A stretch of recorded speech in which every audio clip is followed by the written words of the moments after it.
পেট ভরে খাও, যার যা যা লাগবে বলবে। হ্যাঁ, এই যে খোকা, তোমায় আরেকটু ভাত দিই।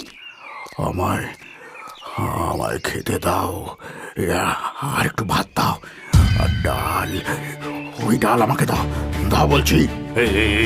ছাড় বলছি, বেটা ভিখারি, তখন থেকে কতবার খেয়েছে তার ঠিক নেই। বেরো বলছি। ছাড়, ছাড় আমাকে, আমার খিদে পেয়েছে, ছাড় বলছি।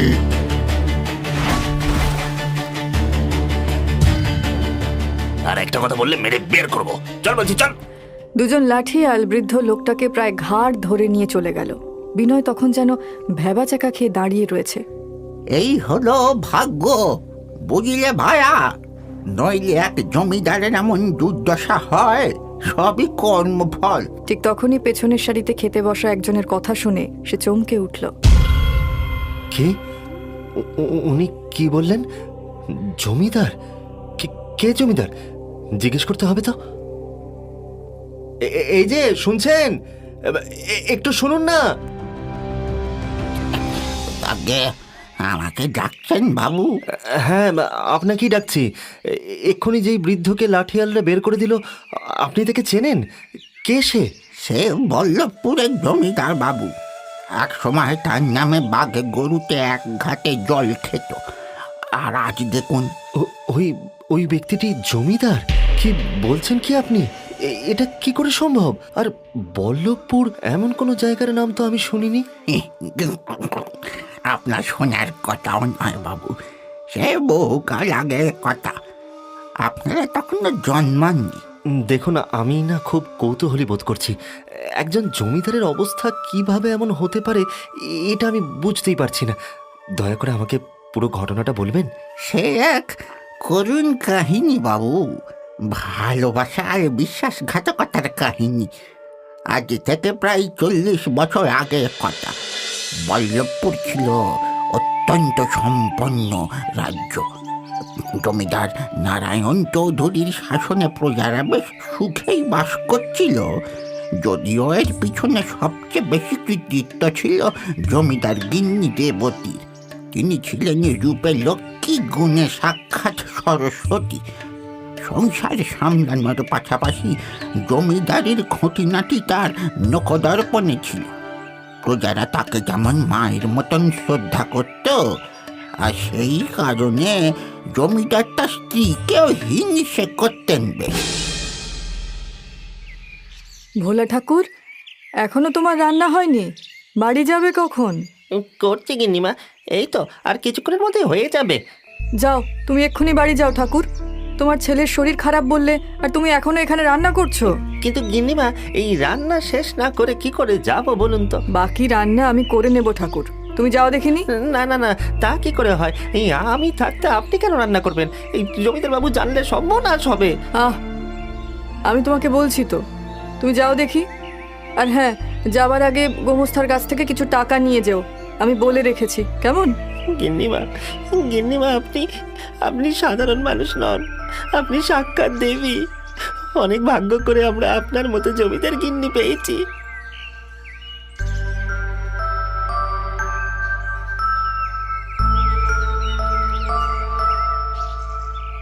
ও, তুমি কাছারি ঘর থেকে ফিরে এসেছো? চলো তাহলে, খাবার তৈরি হয়ে গেছে। আজ কি হয়েছে জানো? আজ আমি নিজের হাতে তোমার জন্য রান্না করেছি। থাক, আর নিজের মুখে নিয়ে জয়গান করতে হবে না রেবতী।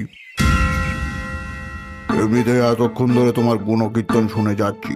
তুমি কত মহান, একজন চাকরকে ছুটি দিয়ে নিজে রান্না করেছো। তুমি কত দরদি। তুমি তুমি এইভাবে বলছো কেন? তুমি শুধু প্রজাদের সেবা করো, তাই না? তুমি তো নিজে কিছু বোঝো না রেবতী। আমি খুব ভালো করেই জানি তুমি এইগুলো প্রজাদের কাছে ভালো হওয়ার জন্য করো। তুমি চাও যাতে প্রজারা আমার বদলে তোমার সুনাম করুক। ওগো, তুমি এসব কি বলছো? আমি আমি তোমার জায়গায় নিজের সুনাম চাইবো? তুমি এটা ভাবলে কি করে? থাক রেবতী, আর ঢং করো না। তুমি খুব ভালো করেই জানো কিভাবে প্রজাদের হাতের মুঠিতে রাখতে হয়। এই যে দিনরাত সকলে তোমার জপমালা গাইতে থাকে, সেটা কি আমার জন্য খুব গৌরবের? না, নয়। তুমি আমাকে ভুল বুঝছো। আমি চিরকাল তোমার ছায়া হয়ে থাকতে চেয়েছি। এই রাজ্য, এই প্রজা সব তোমার। আমি তো কেবল তোমার সাহায্য করতে চেয়েছি, আর কিছুই নয়। আমার কাছে তুমি আমার জগৎ, আমার সবটুকু। তুমি বললে আমি এই সব কিছু ছেড়ে দেবো, আর জড়াবো না। দয়া করে তুমি এমন কথা বলো না। না রেবতী, না না না, আমি একটু বেশি উত্তেজিত হয়ে গেছিলাম। আমার এইভাবে বলাটা উচিত হয়নি। আর তুমি কেঁদো না লক্ষ্মীটি, কেঁদো না, কেঁদো না। আমার কাছে তুমি সবকিছু। তোমাকে ছাড়া আমার কোনো অস্তিত্ব নেই। আমাকে সবকিছু ছেড়ে দিতে বলো, আমি হাসি মুখে ছেড়ে দেব। শুধু আমাকে নিজের থেকে দূর করে দিও না। আমি আমি মরে যাবো গো। আহা, আরে চুপ করো না। তুমি তো জানো তোমাকে আমি কতটা ভালোবাসি। চল চল, খুব খিদে পেয়েছে, দেখি আজকে তুমি আমার জন্য কি কি রান্না করেছো। গিন্নিমা খুশি হয়ে তাড়াতাড়ি রান্নাঘরের দিকে চলে যায়। দেখতে দেখতে আরো কিছুদিন কেটে যায়। নারায়ণ চৌধুরী তখন বিশেষ কাজে শহরে গিয়েছেন। ঠিক তখনই নায়েব প্রায় ছুটতে ছুটতে এসে বললেন, গিন্নিমা, এই গিন্নিমা, সর্বনাশ হয়ে গেছে গিন্নিমা। নায়ক মশাই, আপনি? কি হয়েছে? আপনাকে এত উদ্বিগ্ন দেখাচ্ছে কেন? গিন্নিমা, গ্রামের লোক জমিদার বাবুর উপরে ভীষণ ক্ষেপে উঠেছে। যে কোনো মুহূর্তে তারা জমিদার বাড়ি ঘেরাও করবে। জমিদার বাড়ি ঘেরাও করবে? কিন্তু কেন? কি হয়েছে আমাকে একটু খুলে বলবেন? গিন্নিমা, আপনি তো জানেন এই কয়েক বছর ধরেই বর্ষার সময় সুপর্ণা নদীতে প্রবল বন্যা হচ্ছে। আর এই বন্যার ফলে এই গ্রামে বিস্তর ক্ষতি হয়। হ্যাঁ, আর সেই জন্যই তো বাঁধ নির্মাণ করার কথা হয়েছিল। আর জমিদার বাবু তো নিজে সেই দস্তাবেজ মুকুব করেছেন। হ্যাঁ গিন্নিমা, কিন্তু বাঁধ তৈরির জন্য এত ব্যয় হচ্ছিল যে কোষাগারে টান পড়ছিল। আর তাই জমিদার বাবু সেই বাঁধ তৈরির কাজ বন্ধ করে দিয়েছিলেন। কি কি বলছেন কি আপনি? এসব কবে হলো? আর আমাকে তো এই বিষয়ে কেউ কিছু জানায়নি, এমনকি জমিদার বাবু পর্যন্ত নয়। হ্যাঁ গিন্নিমা, আর এখন গত কয়েকদিন ধরে এই প্রবল বৃষ্টির জন্য সুপর্ণা নদী ফুলে ফেপে উঠেছে। আর আর সেই দেখেই তো এই প্রজারা খেপে উঠেছে। এবার এবার কি হবে গিন্নিমা? আচ্ছা, আপনি এক্ষুনি গ্রামের প্রধানকে ডেকে পাঠান, আর যারা জমিদার বাড়ি ঘেরাও করতে আসছে তাদেরকে আসতে বলুন। আপনি কি বলছেন গিন্নিমা? এই সময় জমিদার বাবু নেই, এই কেলেঙ্কারি হয়ে যাবে যে। কিছু হবে না, আমি বলছি আপনি ডেকে পাঠান। কিছুক্ষণের মধ্যেই ক্ষুব্ধ গ্রামবাসীরা এসে উপস্থিত হলো। তাদের মনে তখন প্রবল অসন্তোষ। না না না, এইভাবে তো চলতে পারে না। আমরা খাজনা দিয়ে থাকি, কিন্তু আমাদের জীবনের কোনো মূল্য নেই। একদম ঠিক বলেছ তুমি। গত কয়েক বছর এই বন্যার ফলে আমাদের কত ক্ষতি হয়েছে সেই হিসেব কেউ রেখেছে? না না না, আজ একটা হেস্তনেস্ত করতেই হবে। হ্যাঁ, করতেই হবে। কি হলো? তোমরা চুপ করে গেলে কেন? আমি তোমাদের অপরাধী, তাই তোমাদের সব অভিযোগ, সব ক্ষোভ আমি মাথা পেতে নেব। আপনি কি বলছেন মিন্নিমা? এই বাঁধ তো জমিদার বাবু করতে বাধা দিয়েছেন, এতে আপনার দোষ কোথায়? না, তোমরা ভুল জানো। বাঁধ তৈরি করতে জমিদার বাবু বাধা দেননি, বরং তিনি তো তোমাদের জন্য বাঁধ নির্মাণ করতে দ্বিগুণ অর্থ ব্যয় করতে চেয়েছিলেন, কিন্তু আমি তাকে বারণ করেছিলাম। আপনি আপনি বাধা দিয়েছিলেন? কিন্তু কেন? কারণ আমি চেয়েছিলাম যে সুপর্ণা নদীর অতিরিক্ত জল দিয়ে আমরা জলবিদ্যুৎ তৈরি করব। হ্যাঁ, বাঁধ দিলে সেই জলের গতি কমে যেত, তাই আমি চেয়েছিলাম জলের গতিকে আমরা জলবিদ্যুৎ তৈরিতে ব্যবহার করব। হ্যাঁ, জলবিদ্যুৎ? কি বলছেন গিন্নিমা? হ্যাঁ, আমি চাই আমাদের প্রজারাও বিদ্যুতের সুবিধা ভোগ করুক। এই জলবিদ্যুৎ কার্যকরী হলে চাষাবাদ হোক বা অন্য ক্ষেত্রে এক বিপুল পরিবর্তন আসবে।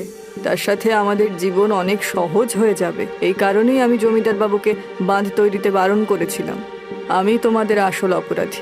এবার তোমরা বলো, আমাকে কি শাস্তি দিতে চাও? আমাদের আমাদের ক্ষমা করে দিন গিন্নিমা। হ্যাঁ, আমরা ভুল করেছি। আমরা ভুলে গেছিলাম যে আমাদের মাথার উপরে স্বয়ং মা জগদ্ধাত্রী রয়েছেন। তিনি থাকতে আমাদের কিসের চিন্তা? হ্যাঁ হ্যাঁ, গিন্নিমা, অধম ভেবে আমাদের ক্ষমা করে দেবেন। আমরা ভুল বুঝেছি। এই ভুল আর কখনো হবে না। এই সকলে বলো, জয় গিন্নিমা জয়। জয় জয় গিন্নিমা গিন্নিমা জয়। জয়, জয় গিন্নিমা জয়। ধন্য, আপনি সত্যি ধন্য গিন্নিমা। আপনি অসম্ভবকে সম্ভব করতে পারেন। আপনি না থাকলে কি হতো আমি জানি না। জমিদার মশাই অনেক ভাগ্য করে আপনাকে পেয়েছেন। আপনি কি সুন্দরভাবে তার দোষ নিজের ঘাড়ে নিয়ে তার সম্মান রক্ষা করলেন। এটা তো আমার কর্তব্য, নায়ক মশাই। জমিদার বাবুর সম্মানের সামনে আমি একবার কেন 1000 বার নিজেকে নত করতে রাজি। তবে হ্যাঁ, জলবিদ্যুৎ কিন্তু আমি শুধু কথার কথা বলিনি, আমি এটা বাস্তবায়ন হতে দেখতে চাই। অবশ্যই গিন্নিমা, খুব শীঘ্রই এই বিষয়ে আলোচনা শুরু করবো আমরা। নারায়ণ চৌধুরী যখন